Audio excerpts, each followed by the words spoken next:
الشوق يبقى في اغترابي ثقير في الحياة من الصحاب ومن يأمنك يا دنيا ورحمة الله وبركاته. Innal hamdalillah walhamdulillahi rabbil alamin wa bihi nasta'inu ala umuri dunya waddin. Asyhadu an la ilaha illallah wahdahu la syarika lah wa asyhadu anna Muhammadan abduhu wa rasuluh wa shadiqul amin wa khatamal anbiya'i wa mursalin wa ala alihi wa sahbihi ajma'in wa man tabi'ahum bi ihsanin ila yaumiddin. Usikum wa nafsi bi taqwallah faqad fazal muttaqun. Kama qala Allah Ta'ala fi kitabil karim. Wa na'udzu billahi minasy syaithanir rajim. Bismillahirrahmanirrahim. Ya ayyuhalladzina amanu taqullaha haqqa tuqatih wa la tamutunna illa wa antum muslimun. Ya ayyuhalladzina amanu taqullaha wa qulu qawlan sadida yuslih lakum a'malakum wa yaghfir lakum dhunubakum wa may yuti'illaha wa rasulahu faqad faza fawzan 'azima. Wa qala Rasulullah sallallahu alaihi wasallam ittaqillaha aitsuma kunta wa bi sayyidil hasanatan muha wa khaliqin nas bi khuluqin hasan. Iqra'ul Qur'an fa innahu ya'ti yaumal qiyamah syafi'an li ashabihi. Khairukum man ta'allamal Qur'ana wa 'allamahu. Iqra'ul Qur'an fa innahu ya'ti yaumal qiyamah syafi'an li ashabihi. Rabbi ishrah li sadri wa yassir li amri wahlul 'uqdatam min lisani yafqahu qawli. Rabbi zidna ilma warzuqna fahma waj'alna minas solihin. Allahumma la sahla illa ma ja'altahu sahla wa anta taj'alul hazna idza syi'ta sahla. Amma ba'd, para jamaah Bapak Ibu yang dimuliakan oleh Allah Ta'ala, pada kesempatan yang berbahagia ini tidak lupa kita bersyukur kepada Allah Ta'ala atas segala limpahan taufik, nikmat berupa hidayah maunahnya, dan juga kita masih diberikan oleh Allah Ta'ala kesehatan, waktu yang longgar. Dengan kesehatan dan waktu yang longgar ini alhamdulillah kita dipermudah, diperkenankan oleh Allah Ta'ala untuk bisa menjalankan sholat maghrib dengan berjamaah di tempat rumah Allah yang mulia ini tanpa ada kendala apapun. Dan kita bersyukur kepada Allah Ta'ala atas kemudahannya, kemurahannya, rahmatnya, kasih sayangnya yang Allah berikan pada kita, sehingga kita juga diperkenankan, dipermudah untuk melangkahkan kaki-kaki kita menghadiri majelis ilmu, dan ini merupakan Riyadul Jannah, taman-taman surga. Maka berbahagialah saudara-saudaraku, para jamaah Bapak Ibu, siapapun orang yang diberikan karunia berupa nikmat iman dan Islam, agama Islam, diberi nikmat oleh Allah pemahaman tentang ajaran Islam, maka itu merupakan kenikmatan yang tiada tara. Apabila dinilai dengan dunia dan seisinya, maka dunia tidak berarti apa-apa dibandingkan dengan nikmat keimanan, nikmat Islam, nikmat amal ibadah, nikmat ketaatan kepada Allah Subhanahu wa taala. Oleh karena itu, hendaknya kita banyak bersyukur kepada Allah Azza wa Jalla, yang dimana sampai detik ini kita masih diberi kekuatan oleh Allah untuk tetap istiqomah ibadah kepada Allah, tanpa sedikit pun kita merasa berat, merasa terhalangi untuk tetap kita mentaati Allah. Ini tandanya Allah memberikan kasih sayang kepada kita. Kalau Allah sudah memberikan kasih sayang kepada seorang hamba, maka akan dimudahkan segala aktivitas dalam melaksanakan kebaikan-kebaikan. Maka benar apa yang dikatakan oleh ulama salaf bahwa apabila Allah sudah memberikan kenikmatan iman dalam diri seorang hamba tersebut, itu tandanya Allah memberikan kecintaan kepadanya. Sebaliknya, ketika seseorang tidak dicintai oleh Allah, tidak diberi rahmat oleh Allah, maka akan dipersulit untuk melakukan amal-amal kebaikan, amal ketaatan. Oleh karena itu, sekali lagi kita bersyukur kepada Allah dengan syukur sebanyak-banyaknya. Dengan ini kita bisa tetap istiqomah untuk menjalankan ibadah kepada Allah, dan tentunya ibadah ketaatan yang kita kerjakan ini bukan hanya sebatas menggugurkan kewajiban, hanya sebatas kita mungkin di saat kita senggang, di saat kita longgar, nanti di saat kita sedang sulit kita lupa kepada Allah, atau sebaliknya di saat kita sulit, di saat kita mungkin kekurangan dalam urusan harta, urusan dunia, kemudian Allah balik, Allah rubah diri kita menjadi orang yang mampu, menjadi orang yang longgar, menjadi orang yang lapang atau kaya, kemudian kita lupa atau meninggalkan Allah. Jangan sampai terjadi. Maka yang namanya ibadah, yang namanya ketaatan itu harus terus berjalan sampai darah, artinya sampai nyawa kita dicabut oleh Allah, sampai detik-detik kematian tiba. Sebagaimana perintah Allah Ta'ala di dalam surat Al-Hijr, surat yang ke-15 ayat yang 99, wa'bud rabbaka hatta ya'tiyakal yakin. Beribadalah kalian kepada Allah sampai datang yang namanya al-yakin, yaitu kematian. Para jamaah, Bapak Ibu yang dimulakan oleh Allah Subhanahu wa taala, di sini kami akan mengupas sedikit apa yang telah difirmankan oleh Allah Subhanahu wa taala. Nanti akan kita kaji keterangan-keterangan tafsir yang ada di dalam ayat tersebut beserta penjelasan-penjelasan yang bersumber dari sunnah-sunnah Nabi atau hadis-hadis Nabi Shallallahu Alaihi Wasallam maupun dari aqwalul ulama salaf. Kalau kita kembali kepada ayat Allah Ta'ala, ada dua ayat yang Allah sampaikan kepada kita. Yang pertama, kalau kita membaca di dalam yaitu surat Fatir, surat yang ke-35.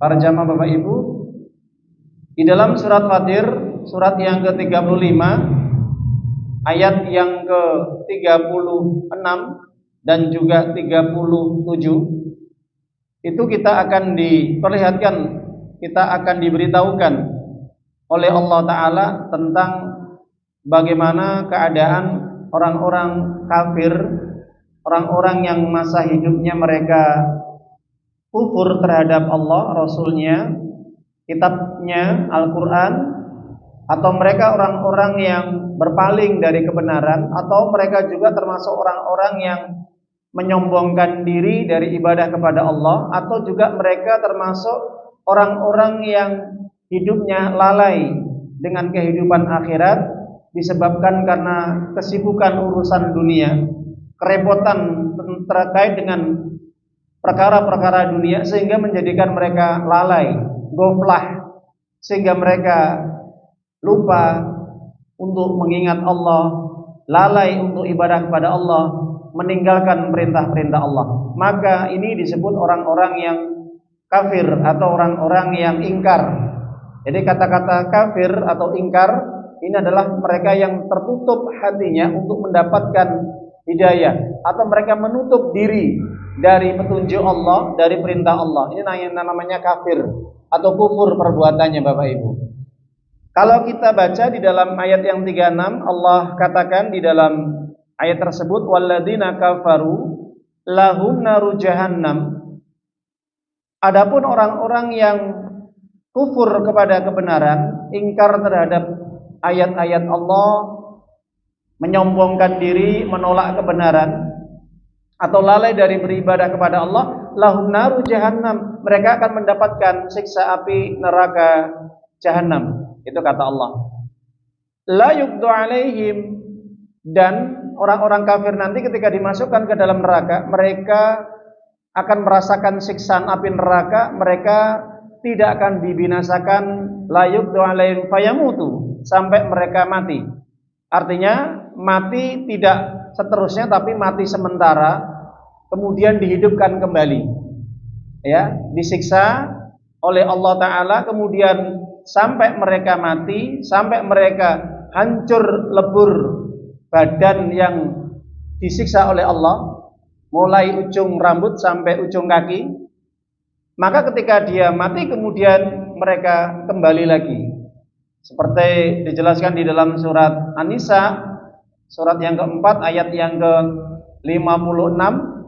Allah katakan, innal ladzina kafaru bi ayatina sawfa nuslihim nara kullama nadijat juludum baddalnahum juludan ghairaha liyadukul adzab innallaha kana azizan hakima. Sesungguhnya orang-orang yang dia mengingkari ayat kami, mereka yang semasa hidupnya tidak peduli terhadap perintah-perintah kami, kata Allah, mereka selalu menyombongkan diri, mereka selalu berpaling dari peringatan-peringatanku, kata Allah, maka akan kami masukkan mereka ke dalam neraka dengan neraka yang menyala-nyala. Setiap kulit mereka dibakar oleh Allah hangus, gosong, kemudian hancur, ya, kulitnya sudah gosong, hancur, kemudian diganti dengan kulit yang baru lagi.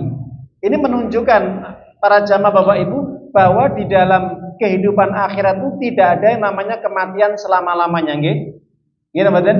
Tidak ada yang namanya mautun abadan, tidak ada yang namanya kematian selama-lamanya. Adanya hanya kematian sementara.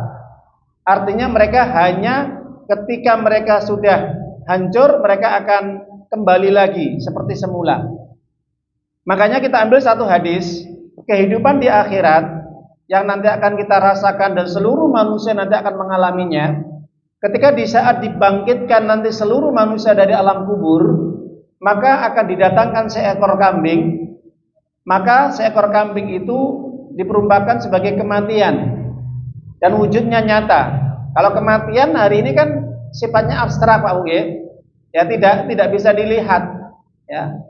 Hanya namanya ada kematian, tapi tidak bisa dilihat. Tapi nanti pada hari kiamat ketika semua manusia dibangkitkan dari dalam kubur, maka akan ditampakkan yang namanya kematian yang diserupakan dengan seekor kambing. Maka ketika seekor kambing itu dihadapkan di antara neraka dan surga, kemudian Allah kemudian memberikan perintah untuk menyembelih kambing itu, diserupakan sebagaimana kematian tadi, maka Allah katakan di dalam hadis qudsi, hadis Imam Bukhari, apa kata Nabi Muhammad SAW, bahwa surga, kata Allah, ya ahlal jannah, wahai penduduk surga, antum khulud fala maut, kalian penduduk surga akan hidup kekal di dalam surga selama-lamanya dan tidak ada kematian.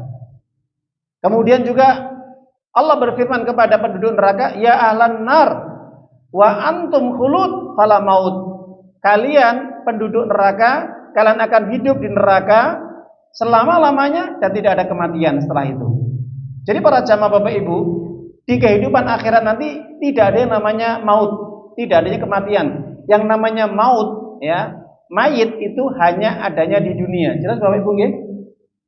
Ya, jelas. Innakum mayit wa innahum mayitun. Kalian akan mati dan mereka juga akan mati. Itu. Kullu nafsin dha'iqatul maut. Setiap yang berjiwa, bernyawa pasti akan merasakan kematian. Ya, jadi kematian itu hanya ada di dunia. Di kehidupan akhirat kematian itu sudah dihilangkan dan tidak berlaku namanya kematian. Adanya hayyun abad, ya, adanya kehidupan abadi. Jelas Bapak Ibu nggih? Baik, kita lanjutkan. Maka berdasarkan ayat ini, la yuqdu alaihim fayamut, mereka ketika disiksa sampai kemudian mereka binasa, sampai mereka mati, tapi mati tidak, arti mati di sini artinya tidak mati selama-lamanya. Nanti akan hidup kembali, disiksa lagi, hidup kembali, disiksa lagi, hidup kembali, terus seperti itu. Nah, maka Allah katakan juga, la wala yukhaffafu anhum min adabiha, mereka tidak akan pernah diringankan siksanya. Naudzubillah min dzalik, Pak Bu. Siksa mereka tidak akan pernah diringankan. Kadzalika nazikul kafur, yang demikian itu kami berikan balasan setiap orang yang sangat ingkar, kufur kepada Allah, tidak mau berterima kasih kepada Allah, bersyukur kepada Allah, padahal Allah sudah memberikan banyak nikmat, tapi nikmat itu dilalaikan. Ternyata dia semakin apa, Pak Bu? Meninggalkan Allah, jauh dari Allah, melalaikan Allah, lupa kepada Allah. Padahal Allah sudah memberikan nikmat. Jadi orang yang sangat kufur seperti itu, Pak Bu. Bahkan sebagian ulama mengatakan orang yang paling kufur kepada Allah adalah ketika dia dikasih nikmat oleh Allah, ternyata nikmat itu menjadikan dia semakin jauh dari Allah, bahkan nikmat itu digunakan untuk maksiat kepada Allah. Jelas Bapak Ibu? Ini bagaimana orang seperti ini dikasih nikmat, dia minta nikmat kepada Allah, minta dunia, minta rumah dikasih, minta istri dikasih, minta anak dikasih, minta pekerjaan itu dikasih sama Allah, apapun yang dia inginkan dikasih sama Allah. Lah, setibanya dia sudah dikabulkan oleh Allah, setelah itu dia lupa, lalai, meninggalkan Allah. Kira-kira orang seperti ini bagaimana, Pak Bu? Orang yang sangat kufur kepada Allah. Bahkan nggak berhenti di situ, Bapak Ibu, jamaah. Bahkan nikmat-nikmat yang Allah berikan tadi, yang dia terima dari Allah itu bahkan digunakan untuk maksiat.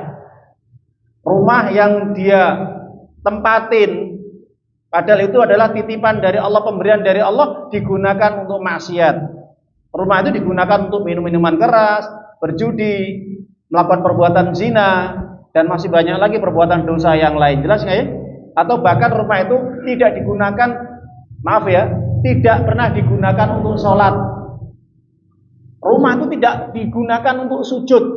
Rumah itu tidak dipergunakan untuk zikir. Rumah itu tidak dipergunakan untuk mengingat Allah atau kebaikan-kebaikan yang lain. Nah, ini kan termasuk kufur, Pak Bu. Ya, betul?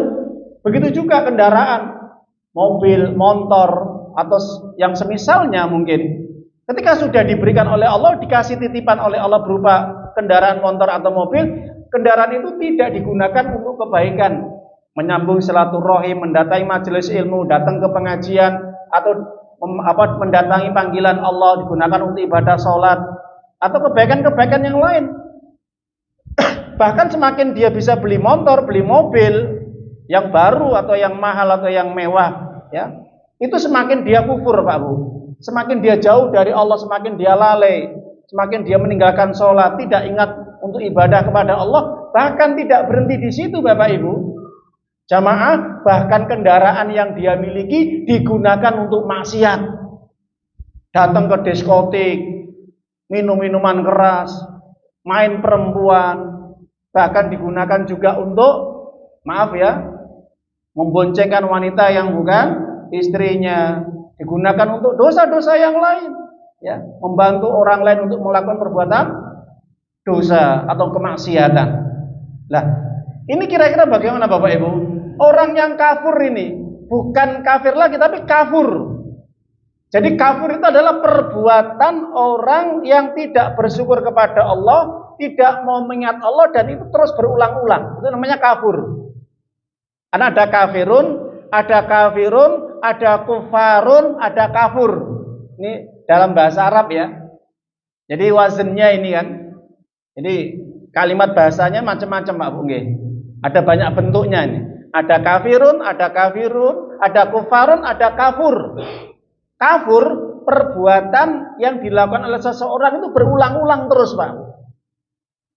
Sehingga perbuatan kekufuran dia itu terus menerus, dan itu tidak pernah dia bertobat kepada Allah dan tidak mau mengingat kepada Allah, kembali kepada jalan yang benar. Lah ini kafur, Pak.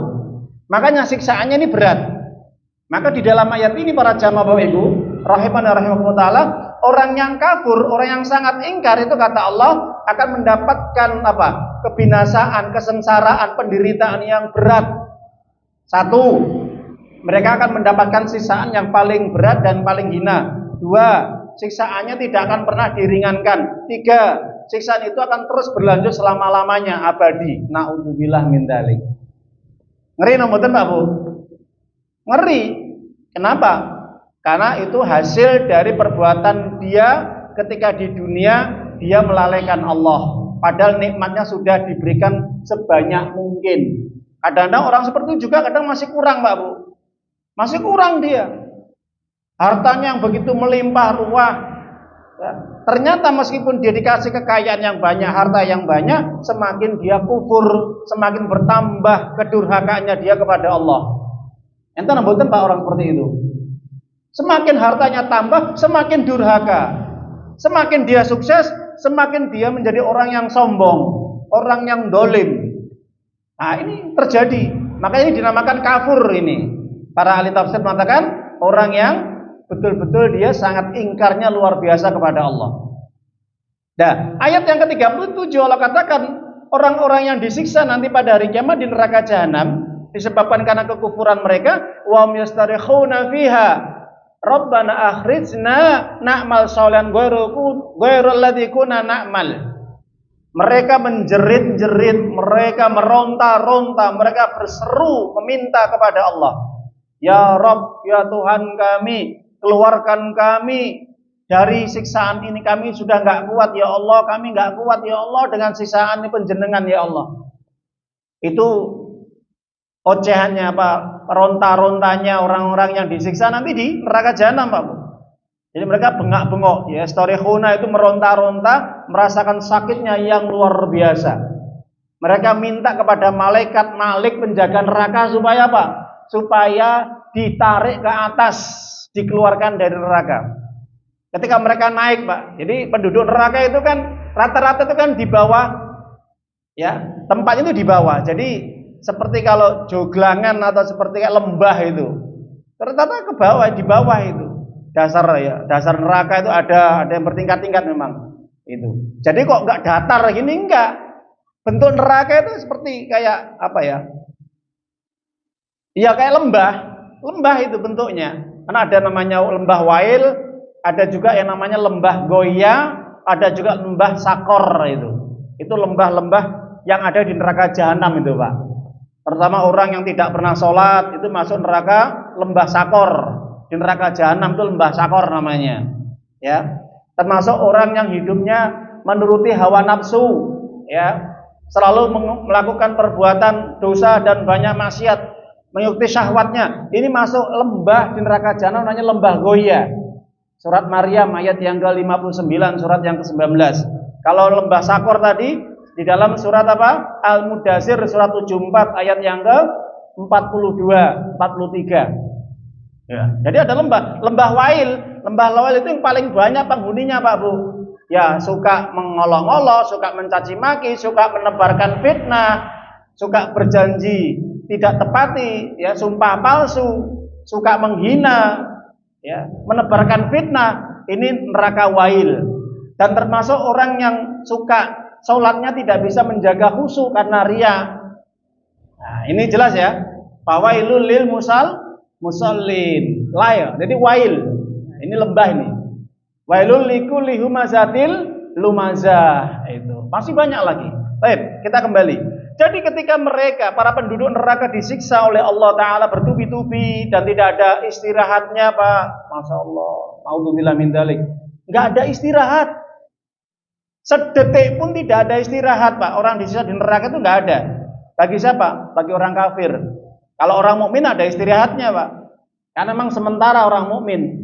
Yang mukmin bagaimana? Yang banyak melakukan maksiat dan dosa dan dia tidak sempat bertobat, maka dibersihkan dulu di neraka sampai dosa-dosanya bersih, kemudian mereka dibersihkan di air surga, baru diperkenankan untuk masuk surga. Artinya orang mukmin yang masih melakukan perbuatan dosa-dosa besar, mereka dengan izin Allah dibersihkan, disiksa dulu di neraka, tapi tidak abadi.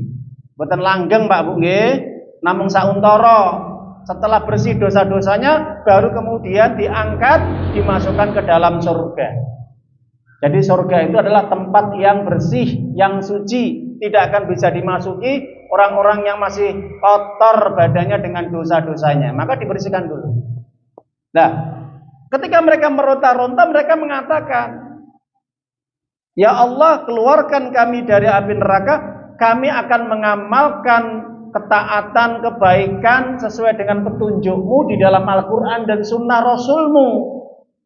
Bukan amalan-amalan yang dulu pernah kami kerjakan di dunia. Apa itu?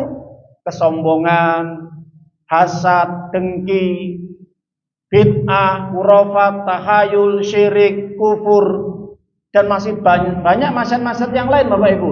Ini amal-amal yang tidak sesuai dengan amal solih, amal yang bertentangan dengan Al-Quran dan Sunnah. Mereka akan disiksa juga di dalam neraka jahanam. Itu. Mereka yang beramal berlainan dengan petunjuk Al-Quran dan Sunnah, mereka juga akan digodok, dibakar nanti di api neraka jahanam, Bapak Ibu. Nah, itu keinginan para penduduk neraka. Maka ketika mereka meronta-ronta minta supaya mereka dikeluarkan dari api neraka, mereka kemudian minta supaya diringankan sajalah. Diringankan, tapi diringankan mboten? Tidak. Siksa mereka tidak akan diringankan, Bapak Ibu. Mereka tidak akan bisa istirahat untuk merasakan azabnya Allah.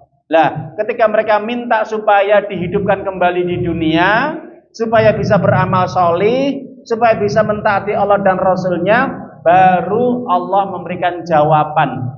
Sekaligus sebagai apa? Bentuk apa? Jawaban sebagai bentuk juga peringatan. Ya, disindir sama Allah. Awalam nu'ammirkum, ya. Kami ulangi, awalam nu'ammirkum ma yatadakkaru fihi ma tadakkara wajakumun nadir.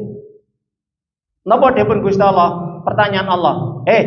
Penduduk neraka, belum cukup umur yang sudah aku berikan kepada kalian semua.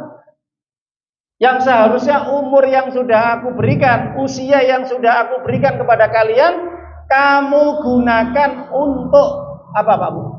Belajar agama Islam, belajar ngaji, belajar sholat, ibadah, taat, ya, lansak piturute dan sebagainya. Belum cukup. Kamu sudah saya kasih umur yang panjang, ternyata kamu gunakan untuk apa?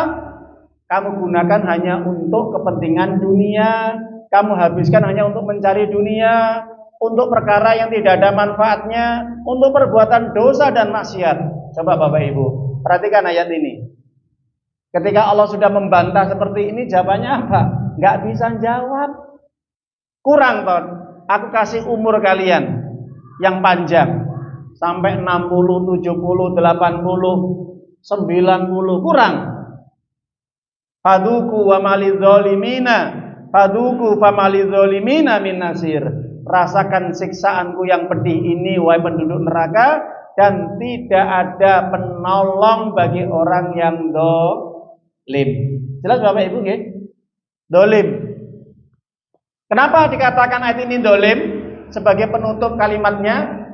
Karena orang yang tidak mau ibadah kepada Allah itu dinamakan dolim kepada Allah.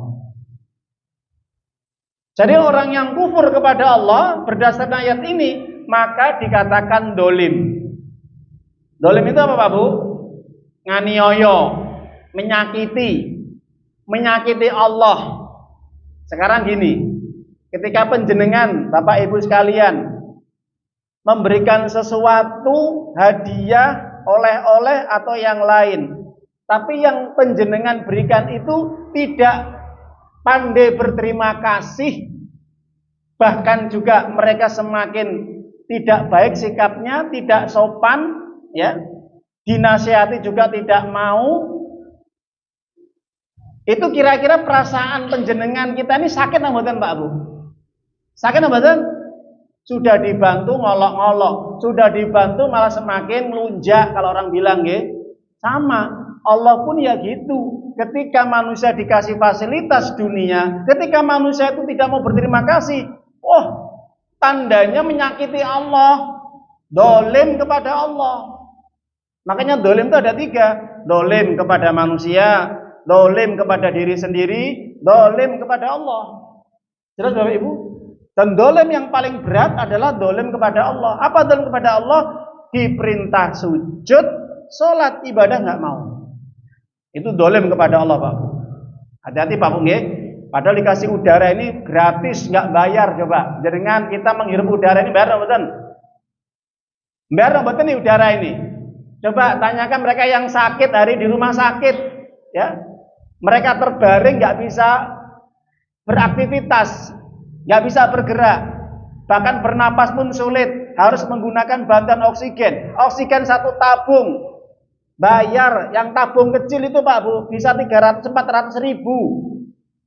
Bayangkan, kita ini menghirup udaranya Allah ini gratis, nggak bayar. Lah ketika udara yang Allah berikan ini digunakan untuk maksiat, maksudnya bagaimana Ustaz? Kita menghirup udara, kita tujuannya biar apa Pak? Badan ini menghirup udara ini sehat. Ternyata dirusak kesehatan kita Pak Bu. Orang-orang yang dikasih sehat sama Allah, di menghirup udara yang segar, tidak tercampuri polusi, nggak terima Pak Bu. Kasih badan yang sehat dirusak dengan minum-minuman alkohol, mendem, mabuk, berzina sampai kena penyakit AIDS, ya, HIV. Belum badan ditato dirusak, belum dengan makanan minuman apapun itu ya dirusak. Ya, sama juga saya nasihat pada yang mereka yang masih tolong segera sadar untuk yang nyepur, ya. Merusak badan itu. Udara Pak Bu, ini gratis. Tujuannya menghirup udara itu apa? Biar sehat badan kita ini. Ya. Jadi jangan sampai dirusak badan kita. Tolong, ini amanah dari Allah. Badan kita ini milik Allah. Ini dolim kita kepada Allah nanti ya. Kita akan ditanya loh. Ini titipan semuanya. Badan ini titipan Allah, ya. Jangan sampai nanti kita dituntut sama Allah, kita telah merusak apa yang Allah titipkan, Allah amanahkan, ya. Nah itu. Jadi kita sampaikan kepada seluruh para jamaah dan seluruh umat, ya, jangan sekali-kali mendolimi Allah dengan merusak ciptaan Allah, terutama merusak badan kita. Dan yang kedua, jangan sampai kita tidak mau sujud kepada Allah alias ibadah sholat atau ibadah-ibadah yang lain. Itu kedoliman yang paling besar. Baik, kita akan mengupas tafsir tentang nadir. Ingat, Allah katakan, waja'akumun nadir. Bukankah telah datang peringatan kepada kalian? Apakah kalian tidak mendengar, tidak mengerti, melihat, memahami? Padahal umur sudah dikasih umur yang panjang, Pak Bu. Nah, baik, kita akan jelaskan penafsiran tentang nadir. Nadir di sini para ulama menjelaskan yang pertama yang disebut nadir itu adalah Nabi Muhammad Sallallahu Alaihi Wasallam itu sendiri. Nabi Muhammad Sallallahu Alaihi Wasallam itu diutus oleh Allah untuk membawa apa Pak Bu? Peringatan, membawa peringatan, memperingati manusia supaya manusia itu sadar Pak Bu. Makanya lewat diperingatnya ya, ojo nesu. Kenapa? Karena itu berasal dari Allah. Peringatan itu sumbernya dari Allah. Nadir itu dari Allah. Tujuannya apa? Supaya manusia itu sadar, kembali kepada agama Allah, insaf, tobat, bahwa apa yang dia lakukan itu tidak benar. Itu loh. Nah, maka turun di dalam surat apa? Yasin, surat yang ke-36 ayat yang ke-6, ya. Allah katakan litundira qauman ma undira aba'um fahum ghafilun. Muhammad, hendaknya engkau berikan peringatan kepada suatu kaum, atau tujuan Nabi Muhammad SAW diutus untuk memberikan peringatan kepada suatu kaum yang nenek moyang mereka, bapak-bapak mereka itu yang sebelumnya belum mendapatkan peringatan karena mereka dalam keadaan yang lalai. Jadi kalau kita belajar surat Yasin ini bagiannya juga ada peringatan Pak Bu. Nah, tujuan Nabi Muhammad SAW hadir di tengah-tengah umat manusia itu tujuannya apa? Untuk memberikan peringatan. Nah, ini peringatan ya. Jadi ketika pada zaman Nabi ini, Nabi hadir itu tujuannya untuk memberikan apa? Peringatan. Jadi memperingati manusia, kalian salah, nggak bener ibadahnya kepada patung-patung berhala. Kalian masih suka berbuat maksiat, tinggalkan semua itu, kembali kepada Allah, sembahlah Allah, tinggalkan berbagai dosa. Itu Nabi, Pak. Nabi Muhammad SAW itu disebut sebagai apa? Nadir, orang yang memberikan peringatan. Sama sebagaimana di dalam surat Asy-Syu'ara, wa andir asiratakal akrobin.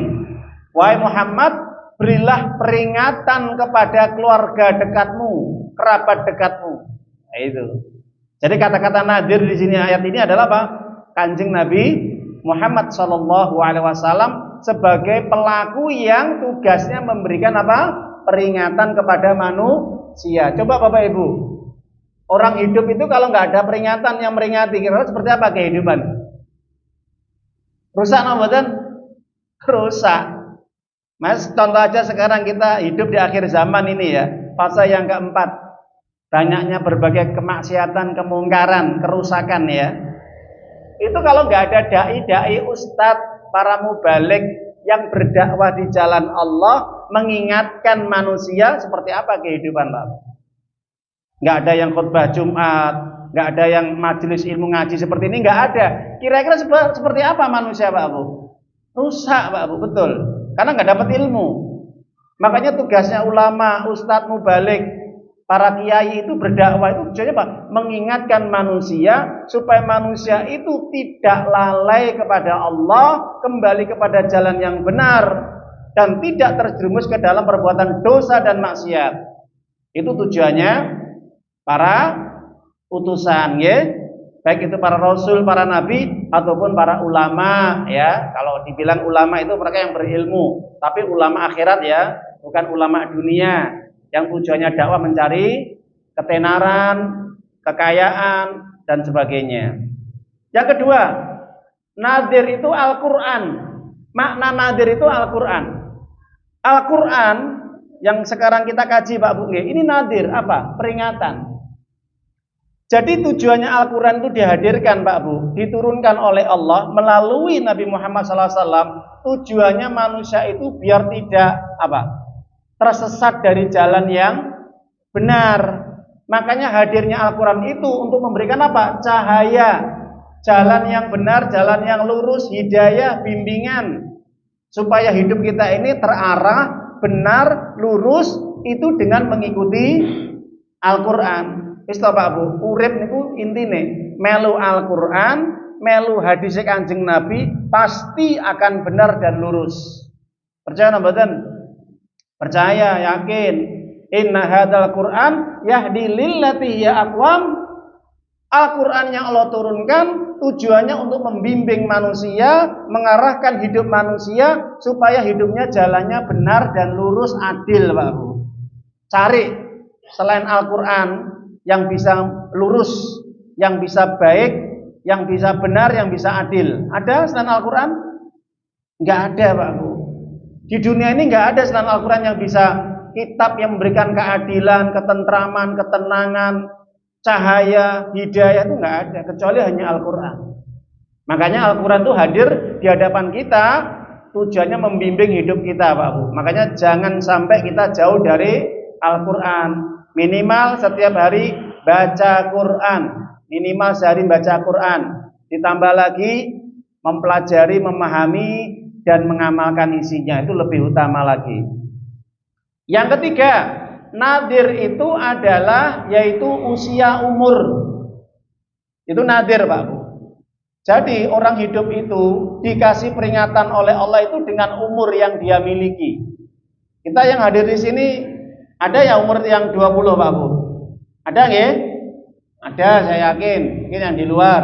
Ada yang umur 15? Ada, mungkin yang ngantuk. Ada umur yang 25-30? Ada. Ada umur yang 40? Ada. Yang 50? Ada. Yang 60? 70? Ada Pak 70? Masya Allah ada 70.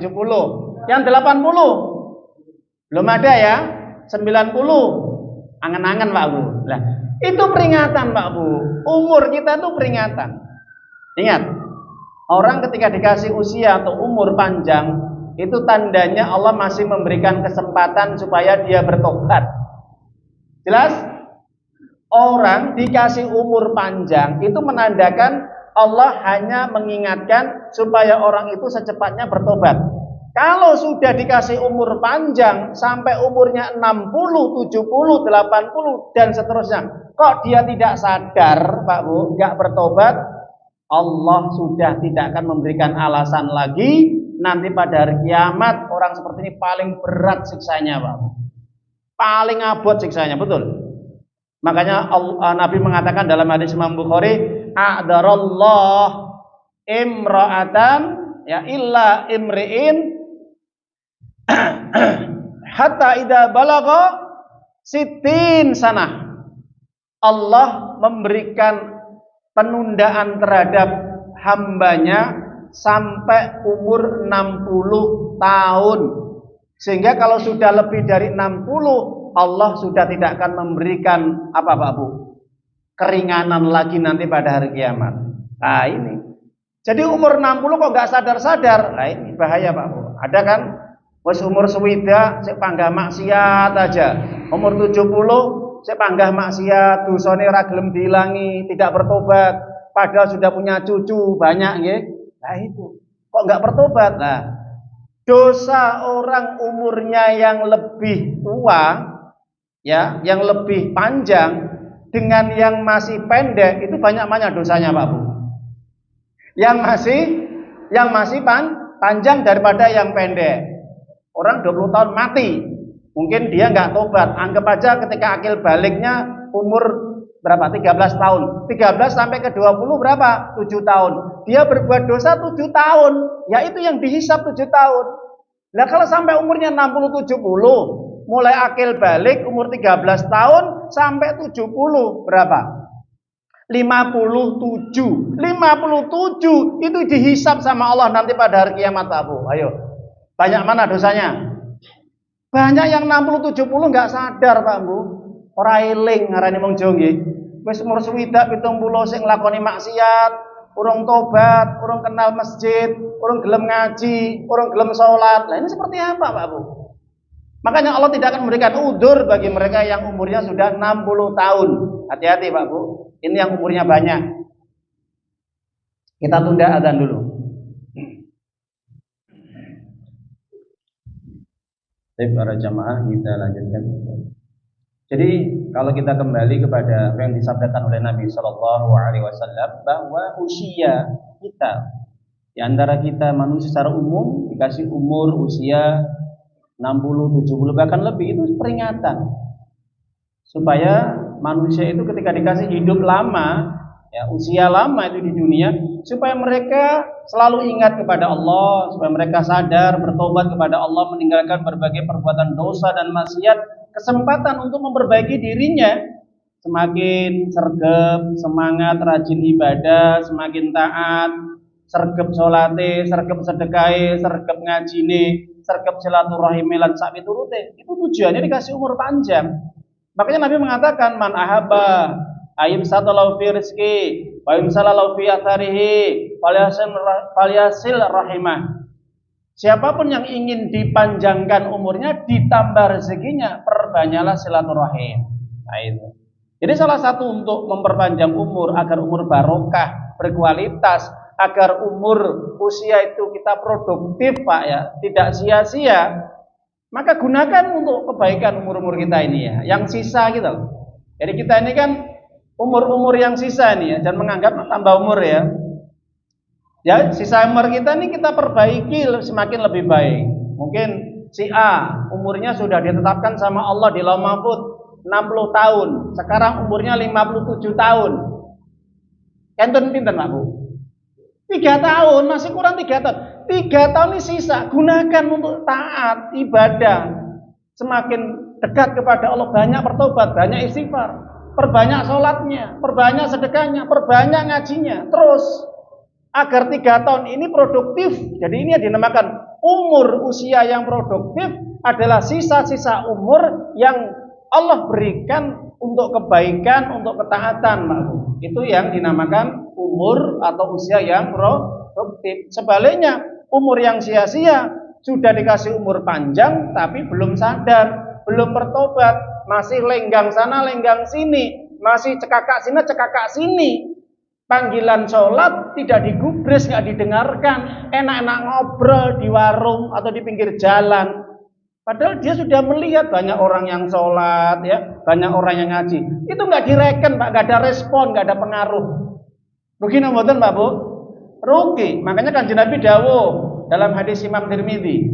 Apa kata Nabi? Khairun nas man tala umru wa hasuna amaluhu. Orang yang paling baik hidupnya apabila dikasih panjang umurnya juga amalnya baik. Itu orang yang baik, Pak Bu. Umurnya panjang tapi juga amalannya baik, gitu loh. Sebaliknya, wasarrun nas man tala umruhu wa asau amaluhu. Sejelek-jelek manusia, seburuk-buruk manusia, dikasih umur yang panjang sama Allah, tapi perilakunya jelek, perbuatannya masih buruk, tidak sadar, tidak tobat, sudah nggak merespon, dipanggil Allah berapa kali nggak merespon. Ini umur orang yang tidak berkualitas, alias umur yang bangkrut, rugi, Pak. Benar kata Allah, wal asri, demi waktu, innal insana lafi husrin, kebanyakan manusia berada dalam kerugian, kerusakan, kehancuran, kebinasan untuk dirinya. Kenapa? Dikasih waktu, ya, hasrun itu waktu, Pak, waktu, masanya dia panjang, waktunya dia panjang, umurnya dia panjang, tapi tetap berada dalam kerugian. Apa? Tidak mau ibadah, tidak mau taat, tidak mau bertobat. Jelas napa mboten, Pak Bu? Jelas ya? Nah, ini peringatan, ini umur. Itu yang ketiga. Yang keempat, makna tafsir an-nadhir itu kata para ulama adalah Pak uban. Apa, Pak Bu? Uban. Ngacung yang sudah beruban di sini. Ngacung, Pak Bu, yang sudah beruban. Ya, an-nadhir di dalam surat Fatir surat 35 ayat yang ke-37 maknanya adalah syaubun, apa? Uban. Jadi orang itu kalau sudah beruban itu tandanya itu kematian semakin dekat. Lho nggih mboten? Iya. Jangan lenggang-lenggang tok ya. Jadi jangan dianggap oh, umur saya masih panjang beruban. Enggak. Ini peringatan dari Allah. Pulau Panjenengan Sami ini beruban, Pak. Ini peringatan dari Allah. Semakin dekatnya kematian kita ini, ya. Makanya jangan kita berlehai-lehai. Waktunya kita untuk terus memacu ibadah kita, bersemangat untuk ibadah. Ya, sholatnya ditingkatkan, ibadah-ibadah lain ditingkatkan lagi. Nah, orang beruban itu istimewa loh Pak Bu. Saya setuju. Makanya jangan dicabut ya. Dan nasihat yang pada saya dan pada para jamaah, ketika sudah beruban, dua, jangan dicabut. Satu, jangan dicabut uban tadi. Yang kedua, kalau terpaksa memang pengen disemir, ya, karena memang mungkin kadang-kadang nggak pede, dianggap nanti sudah tua kayak ini kayak tekek kayak gitu ya, itu sebaiknya disemir yang tidak warna hitam. Tidak warna hitam. Silakan pakai warna yang lain. Ya. Ghair hadas saub, rubahlah rambutmu yang beruban ini wahai sahabatku, tapi wasrimus sawad, tinggalkan warna yang hitam. Jangan sampai menyemir warna hitam. Kenapa? Menyerupai orang Yahudi dan Nasrani, orang kafir. Jadi kalau ada orang yang sudah beruban disemir hitam, maka persis bagaimana kehidupannya orang kafir. Orang kafir itu senang kalau menyemir dengan warna hitam. Ya, baik Bapak Ibu. Yang kedua, kelebihan orang yang beruban ketika dia tidak disemir apa Bu? Masya Allah. Saya sampaikan satu hadis saja. Nabi mengatakan dalam hadis Sahih Ibnu Hibban, la tantifu syaib fa inna nurun yaumil qiyamah wa man syaba syaibatan fil Islam kutiba lahu bi hasanah wa hadu anhu bi khati'ah wa rafa lahu bi darajah. Orang yang beruban itu dapat 4 keutamaan nanti pada hari kiamat. 1, ubannya itu jadi cahaya.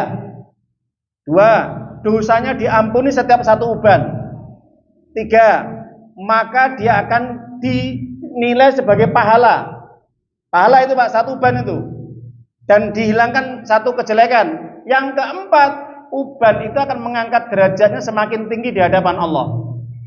Jadi nggak usah minder orang beruban. Wadang les umur 30 sekarang sudah beruban. Wah, saya 6 mau ubanan ya itu. Jangan minder. Allah sudah berikan keistimewaan 4 ini, keutamaan ya. Kalau memang terpaksa minder, nggak pede, ya sudah disemir, tapi jangan sampai warna hitam. Apa warna Ustaz? Ya, terserah. Warna biru, coklat, atau warna kuning kayak, itu, warna merah, itu. Ngepang Ustaz, ya terserah itu. Kalau pengen warnanya yang tidak mau hitam, ya itu warnanya apa saja silahkan. Jadi para jamaah Bapak Ibu, uban itu tandanya peringatan. Makanya sampai Iyas bin Qatadah seorang ulama salaf mengatakan, setiap dia berkaca Pak Bu, jungkasan sisiran, selalu melihat jenggotnya sudah beruban seperti saya ini. Ini jenggot saya sudah beruban loh Pak Bu. Rambutnya sudah beruban juga ya. Tapi masih belum punya cucu, harus penjenengan ya. Itu Iyas bin Qatadah itu mengatakan bahwa rambut jenggot saya ini sudah beruban, ini menunjukkan kematian selalu menyertai diriku. Jadi tandanya orang berubah itu tandanya semakin dekatnya kematian Bapak Ibu. Jelas ya? Itu yang keempat. Makna nadir yang terakhir adalah kematian itu sendiri. Kematian itu sendiri. Bapak Ibu para jamaah dimulakan Allah Ta'ala, kita biasa kalau mendengar ada orang meninggal dunia, yang meninggal dunia, itu biasanya kita sadar nggak ya? Bahwa sebentar lagi nanti kita akan menyusul. Sadar betul Pak Bu? Halo, sadar betul? Sadar ya? Ya, kalau kita sadar, kalau setiap ada orang meninggal, bahwa kita juga akan menyusul, tandanya itu peringatan sudah kita pahami. Itu warning saking Allah, lampu kuning Pak Bu.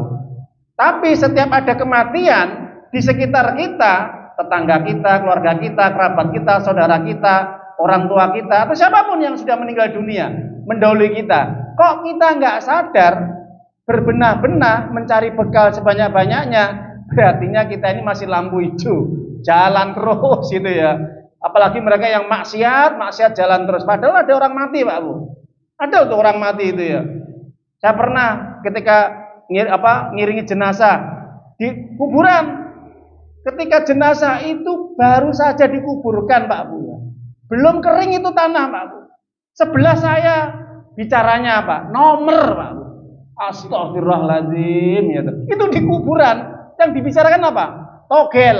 Dulu Pak waktu saya masih SMA. Saya cerita sekarang ini. Jelas ya?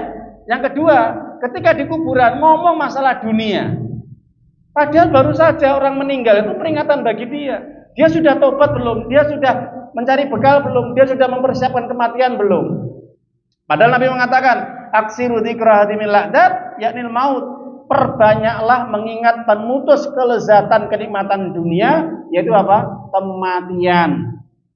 Jadi orang itu kalau suka ingat mati, pasti amalnya bagus. Amalnya bagus Pak Bu, amalnya baik. Ibadahnya juga baik ya. Bahkan tobatnya juga baik. Ini orang suka ingat mati. Tapi orang yang tidak suka ingat mati, amalnya buruk dan dia tidak suka bertobat kepada Allah. Karena tidak ingat mati. Lah itu. Seakan-akan hidupnya masih panjang. Sebelum saya tutup, ada perkataan ulama salaf mengatakan kafa bil maut wa'idun. Cukup kematian yang ada di sekitar kalian sebagai bentuk peringatan kalian bahwa hidup kalian juga tidak akan lama. Nggih betul Pak Bu? Nah, makanya Allah sudah mewanti-wanti tadi yang dibacakan imam tadi surat Al-Munafikun surat 63 ayat yang terakhir ayat yang ke-11 ya. Allah mengatakan walai yuakhirallahu nafsan idza jaa ajaluha. Allah khabirum bima ta'malun. Allah tidak akan pernah menunda-nunda kematian seseorang. Jelas Bapak Ibu? Kalau sudah jadwalnya hari ini, jam ini, tanggal ini, bulan ini, tahun ini, selesai sudah urusan Pak Bu. Tidak akan dimajukan dan tidak akan dimundurkan sedikit pun.